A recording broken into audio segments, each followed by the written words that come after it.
नमस्कार, मैं दीपक विशाल और आप देख रहे हैं द बिग न्यूज 9। चूंकि आज 7 तारीख है और बिहार सरकार के कैबिनेट विस्तार का आज अहम दिन था और आज जो सम्राट सरकार का कैबिनेट है उसका विस्तार हुआ है। मंत्रियों ने शपथ लिया है। कुल मिला के 32 मंत्रियों ने शपथ लिया है और इसमें सबसे बड़ी बात अगर हम बात करें तो इसमें भाजपा के 15, जदयू के 13, एलजेपीआर के 2, हम के 1 और आरएलएम के 1 विधायकों ने मंत्री का पद लिया है और कुल मिला के 32 मंत्री ने शपथ ग्रहण किया है।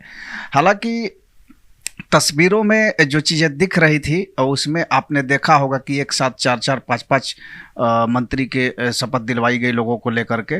तो हालांकि इससे बेहतर हो सकता था, लेकिन समय का शायद अभाव रहा होगा या चाहे जो भी कारण रही होगी, एक साथ 4-5 मंत्रियों का शपथ ग्रहण कराया गया।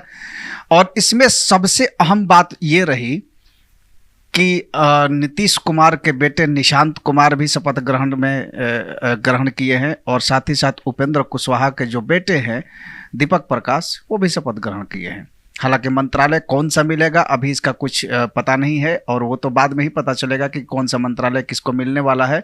लेकिन कुल मिला के 32 मंत्रियों ने शपथ ग्रहण किया है। इसमें कुछ नए चेहरे हैं और बाकी पुराने चेहरे पर ही भरोसा जताया गया है।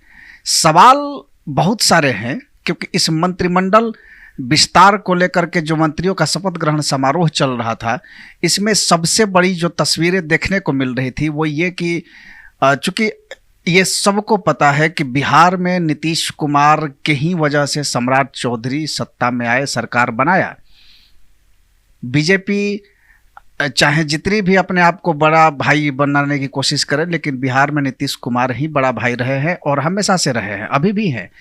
लेकिन कुछ तस्वीरें हैं जो कुछ अलग ही कहानी बयां करती है और वो तस्वीरें ये हैं कि पूरे पटना में कहीं ना कहीं जो मंत्रिमंडल विस्तार और मंत्रियों के शपथ ग्रहण की जो बात करी जा रही थी उसमें जो पोस्टर्स लगे थे, आपने देखा होगा कि उस पोस्टर्स में सिर्फ नरेंद्र मोदी साहब और सम्राट चौधरी के अलावा कोई नज़र नहीं आया।